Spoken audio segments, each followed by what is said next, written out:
देख रहे हैं नेशन एट 9। आपके साथ मैं दीपिका सिंह। बुलेटिन की शुरुआत करेंगे कर्नाटक की खबर के साथ। चलिए करते हैं शुरू। तो पीएम मोदी के कर्नाटक दौरे का आज दूसरा दिन है। पीएम मोदी आज 3 चुनावी जनसभा को संबोधित करेंगे, पार्टी के वोट की अपील करेंगे। आपको बता दें कि बीते दिन पीएम मोदी ने कर्नाटक के सिंधनूर में एक जनसभा को संबोधित किया था। इस दौरान उन्होंने जेडीएस और कांग्रेस पर जमकर हमला बोला था। पीएम मोदी ने कहा कि कांग्रेस के राष्ट्रीय अध्यक्ष मल्लिकार्जुन खड़गे ने मुझे सांप कहा, एक लायक पिता ने जो कहा उसके बाद लायक पुत्र ने उसके आगे बढ़ाया। कर्नाटक की जनता को कांग्रेस और जेडीएस से सावधान रहना होगा। दोनों ही अपनी करतूतों से एक ही दल हैं। कांग्रेस का इतिहास आतंक और आतंकवादियों के तुष्टीकरण का है। अगली खबर राजधानी दिल्ली से है, जहां केंद्रीय गृह मंत्री अमित शाह दिल्ली नगर पालिका परिषद के 4500 कर्मचारियों को नियुक्ति पत्र वितरित करेंगे। कार्यक्रम का आयोजन राष्ट्रीय राजधानी के तालकटोरा स्टेडियम में होगा। इससे पहले फरवरी में गृह मंत्री ने दिल्ली के मुख्यमंत्री अरविंद केजरीवाल को पत्र लिखकर एनडीएमसी के 4500 नियमित आरएमआर कर्मचारियों को नियमित करने की जानकारी दी थी। 2019 में मुख्यमंत्री अरविंद केजरीवाल के तहत जो नई दिल्ली विधानसभा क्षेत्र के विधायक होने के कारण एनडीएमसी के सदस्य हैं, नागरिक निकाय के इन आरएमआर कर्मचारियों के नियमितीकरण को मंजूरी दी गई है। इसी साल फरवरी में केजरीवाल ने आरएमआर कर्मचारियों को नियमित करने के लिए गृह मंत्री को पत्र भी लिखा था।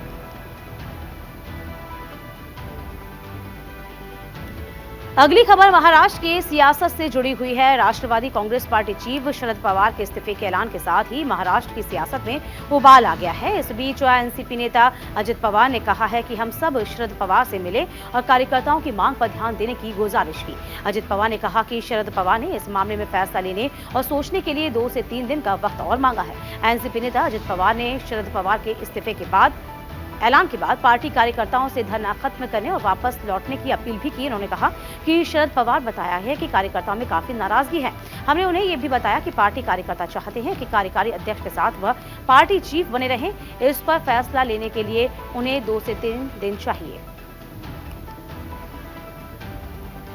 कर्नाटक चुनाव तारीख जैसे जैसे नजदीक आ रही है, नेताओं के बीच तो जुबानी जंग तेज हो रही है। पहले कांग्रेस अध्यक्ष मल्लिकार्जुन खड़गे ने पीएम नरेंद्र मोदी के बारे में बयान दिया।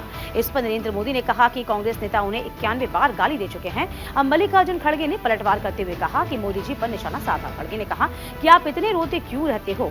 उन्होंने आगे कहा कि आपके पीछे तो आरएसएस है, बीजेपी के लोग हैं, इतने लोग हैं तो हिम्मत से काम लो। मैं तो नहीं रोता कभी। मैं तो कहता हूं कि मैं मजदूर का बेटा हूं, मैं किसी की मुफ्त का नहीं खाया। मेरे माँ बाप ने मेहनत के लिए सिखाया, खिलाया, पढ़ाया और बड़ा किया। अन्याय के खिलाफ लड़ना सिखाया, लेकिन आप तो रोते ही रहते हो।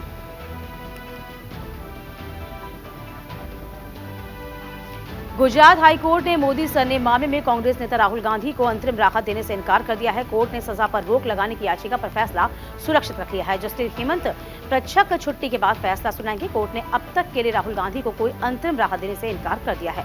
आपको बता दें कि राहुल ने हाईकोर्ट में याचिका दाखिल कर मोदी उपनाम से जुड़ी टिप्पणी के बाद एक आपराधिक मानहानि मामले में सजा पर रोक लगाने की मांग की है। मामले में राहुल गांधी ने सूरत की एक कोर्ट ने 2 साल की जेल की सजा सुनाई थी। इस फैसले के बाद राहुल को लोकसभा की सदस्यता से भी हाथ धोना पड़ा था। दिल्ली के मुख्यमंत्री अरविंद केजरीवाल के आवास के रिनोवेशन विवाद को लेकर भाजपा कार्यकर्ताओं ने उनके आवास के पास अनिश्चितकालीन धरना शुरू कर दिया है। सीएम आवास के बाहर बीजेपी के प्रदर्शन का 30वां दिन है। विरोध के दौरान भाजपा कार्यकर्ता एक विशाल मंच पर अपने अपने हाथों में तख्तियां लेकर बैठे हैं। इस पर दिल्ली सरकार के विरोध में कई स्लोगन लिखे हुए हैं।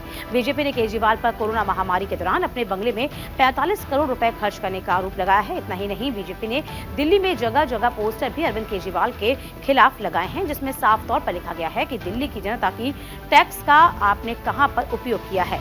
इसका अरविंद केजरीवाल ने जवाब दिया। अगली खबर दिल्ली से, जहां बजरंग दल ने कार्यकर्ताओं ने कांग्रेस मुख्यालय के पास प्रदर्शन किया है। बजरंग दल ने मांग की कि पार्टी कर्नाटक में सत्ता में आने पर संगठन पर रोक लगाने के लिए अपने वादे को वापस ले। वहीं विश्व हिंदू परिषद के नेताओं ने विरोध प्रदर्शन में कहा कि बजरंग दल देश का गौरव है। बजरंग दल एक ऐसा संगठन है जो राष्ट्रवाद की लौ जलाता है, लाखों महिलाओं की लाज बचाता है, गौ माता को वध से बचाता है और देश में लाखों लोगों को बचाने के लिए रक्तदान करता है। बजरंग दल देश का गौरव है। कांग्रेस उसकी तुलना प्रतिबंधित आतंकी संगठन पीएफआई से करती है। साथ ही कहा कि अगर कांग्रेस ने वादा वापस लेने के लिए अपने कर्नाटक चुनाव घोषणा पत्र को नहीं बदला तो बड़े पैमाने पर देशव्यापी आंदोलन शुरू किया जाएगा। खबरों में आगे बढ़ेंगे दिल्ली की ओर। दक्षिण दिल्ली के तुगलकाबाद के किले की बाउंड्री के अंदर बाहर बनी कॉलोनियों को ढहा दिया गया। इन कॉलोनियों में बंगाल, बिहार और यूपी के अधिकांश निवासी थे जो अब बेघर हो गए हैं। इन कॉलोनियों में रहने वाले लोगों का कहना है कि जब हम सालों से रह रहे थे, बिजली कनेक्शन है, तो फिर ये कार्रवाई क्यों, हमें बेघर क्यों किया गया। आज इसी बुलडोजर एक्शन के खिलाफ कई गांव के लोग जंतर मंतर पर प्रदर्शन करेंगे और पुनर्वास की मांग भी की जाएगी। एसआई ने कार्रवाई से पहले 14 अप्रैल को सभी 1247 अवैध निर्माणों के खिलाफ नोटिस जारी करके इन्हें खाली करने की चेतावनी दी थी, लेकिन लोगों ने कब्जे को खाली नहीं किया था, जिसके बाद इसे ढहा दिया गया। अगली खबर बिहार से है। सीएम नीतीश कुमार लोकसभा चुनाव की तैयारी में जुटे हुए हैं। वह एक के बाद एक तमाम विपक्षी पार्टी के नेताओं से मुलाकात कर रहे हैं। पहले राहुल गांधी, केसीआर, अरविंद केजरीवाल, ममता बनर्जी, अखिलेश यादव से मुलाकात कर चुके हैं और अब वह जल्द ही ओडिशा जाने वाले हैं। वहां के सीएम नवीन पटनायक से मुलाकात करेंगे और विपक्षी एकजुटता की मुहिम को धार भी देंगे। सूत्रों से मिली जानकारी के मुताबिक बिहार के सीएम नीतीश कुमार 5 मई को ओडिशा दौरे पर जाएंगे और नवीन पटनायक से मुलाकात करेंगे। विपक्षी एकजुटता को लेकर चर्चा करेंगे। आपको बता दें, हाल ही में नीतीश कुमार पश्चिम बंगाल की सीएम ममता बनर्जी से भी मुलाकात कर चुके थे। मुलाकात के बाद दोनों ने संयुक्त प्रेस कॉन्फ्रेंस में बीजेपी के खिलाफ चुनाव लड़ने का ऐलान किया था।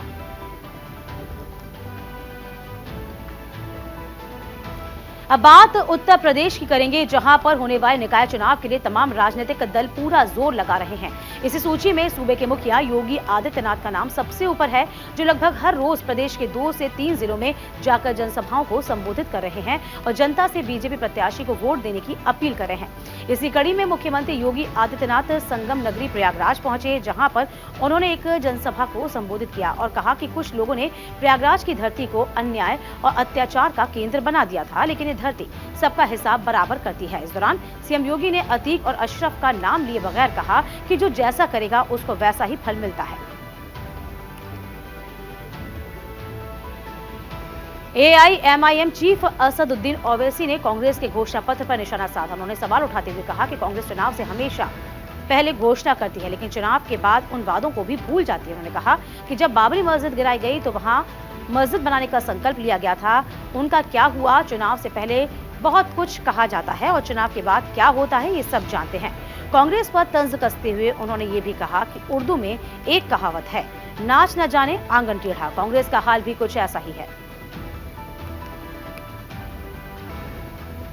अगली खबर आंध्र प्रदेश से है, जहां यूएई के राजदूत अब्दुल नासिर अल शाली ने सीएम जगन मोहन रेड्डी के साथ मुलाकात की है। 2 घंटे तक चली इस मुलाकात में राजदूत अब्दुल ने सीएम जगन मोहन के साथ आंध्र प्रदेश में निवेश की संभावनाओं पर चर्चा की। वहीं सीएम ने प्रदेश में यूएई सरकार और उद्योगपतियों को पूरी सहायता और सहयोग देने की बात भी की है, वादा किया है। मुलाकात के दौरान यूएई के राजदूत ने कहा है कि वे food park, tourism, green hydrogen port, infrastructure development जैसे क्षेत्रों में निवेश करने के इच्छुक हैं। अगली खबर देहरादून से है। आपको बता दें कि बिहार के बाहुबली और पूर्व सांसद आनंद मोहन जेल से रिहाई के सीधे अपने बेटे की शादी की तैयारी के लिए पटना से देहरादून पहुंच गए हैं। उनके बेटे चेतन आनंद की शादी होनी है। शादी को लेकर बाजार में जबरदस्त चर्चा है, लेकिन जानकारी के मुताबिक आनंद मोहन ने अपने बेटे की स्वीकृत शादी का वेन्यू बदल दिया है। हालांकि अभी तक बांटे गए शादी कार्ड में शादी का वेन्यू देहरादून ही लिखा हुआ है। बताया जा रहा है कि अब शादी का नया लोकेशन जयपुर होने वाला है। इस बार शादी में कुछ खास लोगों को ही निमंत्रण दिया गया है। ऑपरेशन कावेरी के तहत 328 और भारतीय संकटग्रस्त उड़ान से नई दिल्ली अंतर्राष्ट्रीय हवाई अड्डे पर पहुंच गए हैं। भारतीय वायुसेना की फ्लाइट 116 भारतीयों को लेकर 20वां बैच पोर्ट सूडान से जेद्दा पहुंचा है। विदेश मंत्री एस जयशंकर ने ट्वीट किया, 328 और यात्री इस नई दिल्ली में उतरे। ऑपरेशन कावेरी तेजी से आगे बढ़ रहा है क्योंकि करीब 3000 यात्री अब भारत पहुंच चुके हैं। गौरतलब है कि सूडान में संघर्ष के बीच सरकार ये सुनिश्चित करने के लिए प्रतिबद्ध है कि कोई भी भारतीय नागरिक सूडान में न छुए। भारत ने 24 अप्रैल को ऑपरेशन कावेरी शुरू किया। सैन्य विमानों और युद्धपोतों को तैनात किया गया है। नागरिक उड्डयन सेक्टर की रेगुलेटरी डीजीसीए ने वित्तीय संकट झेल रही गो फर्स्ट एयरवेज के 3 और 4 मई को उड़ानें रद्द करने के फैसले को लेकर कारण बताओ नोटिस जारी किया है। डीजीसीए ने कहा कि बिना किसी सूचना के एयरलाइंस ने ये फैसला किया है। डीजीसीए ने कहा कि गो फर्स्ट तय शेड्यूल का प्लान करने में विफल रहा है, जिससे यात्रियों को भारी परेशानी का सामना करना होगा। ये शेड्यूल के अप्रूवल के अनुपालन के खिलाफ है। डीजीसीए ने कारण बताओ नोटिस जारी करते हुए पूछा है कि क्यों ना उनके खिलाफ इस अवमानना के लिए कार्रवाई की जाए। गो फर्स्ट को 24 घंटे के भीतर अपना जवाब दाखिल करना होगा।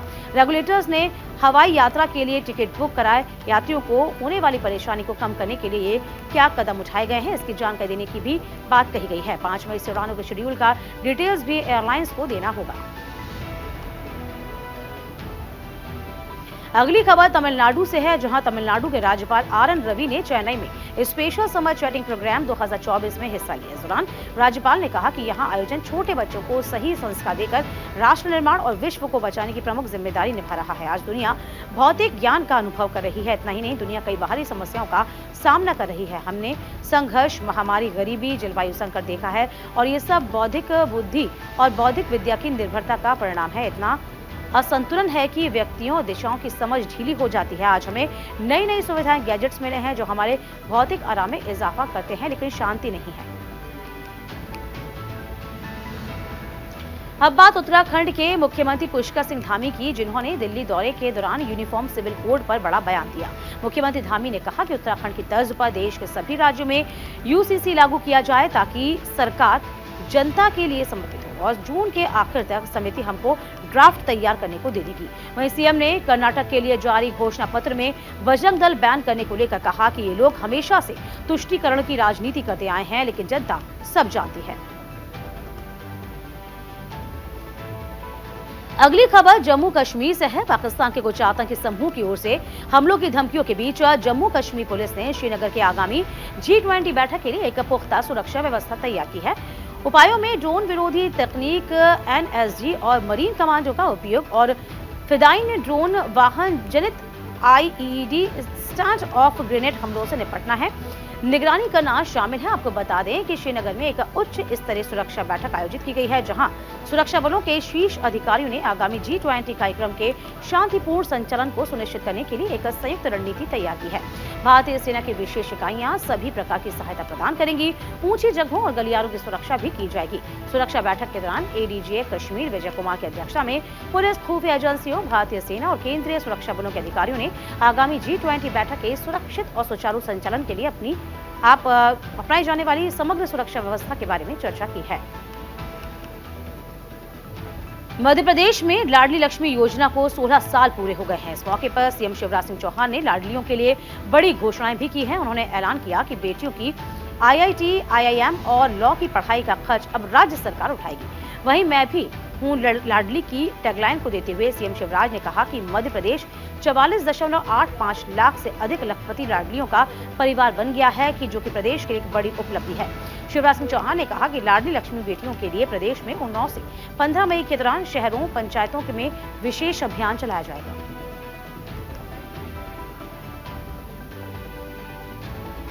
अब बात छत्तीसगढ़ के मुख्यमंत्री भूपेश बघेल की करते हैं, जिन्होंने राजधानी रायपुर में आयोजित आभास सम्मेलन में शिरकत की है, जहां पर आंगनबाड़ी कार्यकर्ताओं ने मानदेय वृद्धि और प्रोत्साहन राशि के लिए मुख्यमंत्री भूपेश बघेल का आभार जाहिर किया। साथ ही सीएम बघेल ने बेहतर कार्य करने वाले 6 आंगनबाड़ी कार्यकर्ताओं और 5 मितानियों को सम्मानित किया है। तो वहीं शरद पवार के एनसीपी अध्यक्ष के पद से इस्तीफे पर भूपेश बघेल ने कहा कि मुझे जानकारी नहीं है उन्होंने इस्तीफे की क्या वजह रही है। वे वरिष्ठ नेता हैं, उनके समकालीन बहुत कम ही नेता हैं जो अब राजनीति में सक्रिय हैं। अभी भी वे राजनीति में सक्रिय हैं, लेकिन उन्होंने किस कारण इस्तीफा दिया ये कहना मुश्किल है। अब बात पंजाब की करते हैं, जहां पर सरकारी कार्यालयों का समय बदल गया है। पंजाब में अब सरकारी ऑफिस सुबह 7:30 बजे से खुलेंगे, दोपहर 2 बजे तक बंद हो जाएंगे। ये नियम आज से लागू हो गया है। इसके बाद कर्मचारी अधिकारी सुबह 7:30 बजे अपने कार्यालयों में पहुंचे। उधर मुख्यमंत्री भगवंत मान समेत कई मुख्यमंत्रियों ने भी सुबह ही सचिवालय पहुंचकर अपना कामकाज संभाला। इस दौरान मुख्यमंत्री भगवंत मान ने कहा कि भीषण गर्मी के दौरान सरकारी कार्यालयों में आम लोगों के कार्यों को आसान बनाने के लिए ये फैसला लिया गया है। सरकार के इस फैसले से कार्यालयों के बिजली के बिलों में भी कटौती आएगी, क्योंकि बिजली का एक बड़ा हिस्सा सरकारी कार्यालयों के में इस्तेमाल होता है। सीएम मान ने कहा कि यह व्यवस्था 15 जुलाई तक रहेगी। अब बात करते हैं असम के मुख्यमंत्री हेमंत बिस्वा की, जहां मुख्यमंत्री ने बेंगलुरु में प्रेस कॉन्फ्रेंस कर कांग्रेस के घोषणा पत्र को लेकर कांग्रेस पर जमकर हमला बोला। कहा कि केरल में कांग्रेस ने मुस्लिम लीग से गठबंधन किया, लेकिन पहले इन लोगों ने पीएफआई पर बैन की बात क्यों नहीं की? कांग्रेस ने पीएफआई नेताओं के केस वापस क्यों नहीं लिए? उन्होंने कांग्रेस के घोषणा पत्र को मुसलमानों का मैनिफेस्टो बताते हुए कहा कि अगर जिन्ना जिंदा होता तो भी ऐसा घोषणा पत्र नहीं जारी करता, वो भी इतना कट्टर नहीं था जितने की कांग्रेस बन गई है। अगली खबर झारखंड से है, जहां रांची में हरमू के चूनाभट्टी इलाके में भूगर्भ का जलस्तर नीचे लाने से लोगों को पानी की कमी का सामना करना पड़ा है। पूरे रांची में निगम के 300 से अधिक टैंकर ले जा रहे हैं। कंट्रोल रूम स्थापित किया जा रहा है, जहां लोग पानी की समस्या के लिए कॉल करते हैं और उनकी समस्याओं का समाधान करते हैं। पानी की समस्या से लड़ने के लिए लोग टैंकर से पानी ले रहे हैं। वहां एक स्थानीय नागरिक का कहना है कि नगर निगम को ध्यान देना चाहिए। लोग ऑटो आदि से दूर दूर से पानी लाते हैं। टैंकर भी नियमित नहीं आता, हफ्ते में 1-2 दिन आता है, जिसके चलते उन्हें दिक्कतों का सामना करना पड़ता है। अगली खबर चक्रवाती तूफान को लेकर है। आपको बता दें कि भारत में मानसून आने में महज 1 महीने का समय है। देश में मानसून की शुरुआत 1 जून के आसपास होती है। उससे 2 महीने पहले अप्रैल में मई भारत के समुद्र में तूफान बनने का वक्त होता है। मानसून आने से पहले बंगाल की खाड़ी या अरब सागर में तूफान बनने लगते हैं। इस बार अप्रैल के महीने में कोई तूफान नहीं आया। हालांकि अब खबर है कि इस साल का पहला चक्रवात बंगाल की खाड़ी में बनने जा रहा है। चक्रवात 8 मई के आसपास बनेगा। इससे भारत और बांग्लादेश के तटों की ओर बढ़ने की संभावना है। इसके बाद से बंगाल की खाड़ी में हलचल शुरू हो गई है। आने वाले दिनों में बंगाल की खाड़ी में एक चक्रवाती हवाओं का क्षेत्र बनने की संभावना है। बता दें कि दुनिया भर में मौसम के पैटर्न की भविष्यवाणी करने के लिए कई मॉडलों का इस्तेमाल किया जाता है, जिसे GFS और ECMWF दिखा रहे हैं कि आने वाले दिनों में बंगाल खाड़ी में चक्रवात आने की संभावना मजबूत है।